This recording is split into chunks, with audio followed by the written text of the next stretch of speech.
And I have to tell you that we lived in Iran, Afghanistan, Pakistan, went through Iraq. We would go to little villages, and if it was a Buddhist village, there'd be a little Buddhist shrine in the center. If it was a Hindu village, there'd be a little Hindu temple. If it was a Muslim village, there'd be a small picture of Mecca.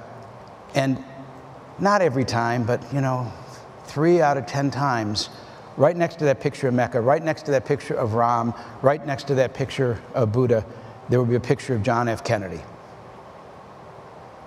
And that's the way the rest of the world looked at us. That's what America meant. The most remote place in the world, the holiest part of that village, there'd be a picture of a president of the United States, and it's going to be a long time before we earn the right that our president's picture will be in that place of honor again, and we've got to do it again. And we've got to build the kind of country and the kind of world where we deserve that kind of respect, because we've got to be strong, and we've got to be good, and we've got to be compassionate. And I was really lucky, because after we did that hippie trip, I got a chance to do a much deeper spiritual trip in India. And my wife took me to this ashram, which is at the corner of India and Nepal and China. If you put your finger on that map, that's where it is. And I met my guru, named Karoli Baba. This is a picture of him reading a book about him, written by a guy named Ram Dass, who wrote that book called Be Here Now. And those of us of a certain age remember where we were when we first saw that book.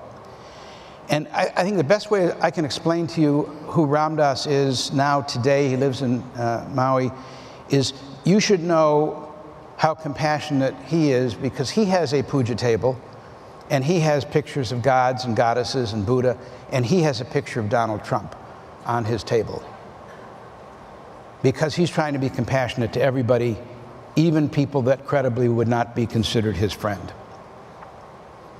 And that's a different kind of compassion. And that's what we learned sitting with our teacher, sitting around and talking about Christ and Buddha and Ram and Sita, trying to understand Islam, trying to understand where compassion comes from in the human heart. And one day, he took me aside and he said, for a lot of people here, they're going to be doing meditation and fasting and living in caves and living the lives of an ascetic. You should do that too. But I've got something special for you. You're going to leave the ashram, and you're going to go down to the United Nations office, to the World Health Organization,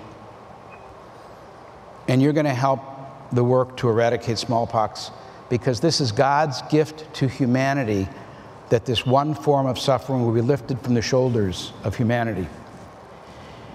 And I thought he was crazy. I mean, I had never had a job. I had finished my internship, run away with the circus. I'd never seen a case of smallpox.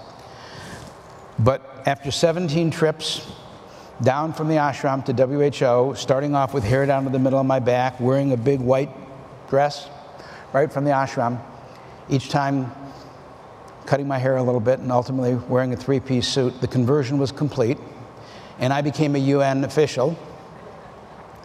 And I met this amazing woman, Nicole Grasset, and I met this phenomenal man, Bill Foege, who became the head of CDC.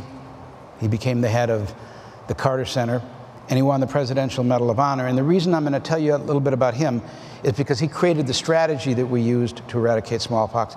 But for today's purpose, what Bill said was that countries should be judged not on how rich we are or our GDP, not on the size of our military, but nations should be judged by how compassionate we are. And not compassionate to people who look like the people in power, who have the same color, the same race, the same religion, the same language, but by how compassionate we are to people who look different. And not just who look different, but can we ask ourselves, will we have as much compassion for the child bombed in Syria as we do for our grandson or a child who's sick right next to us?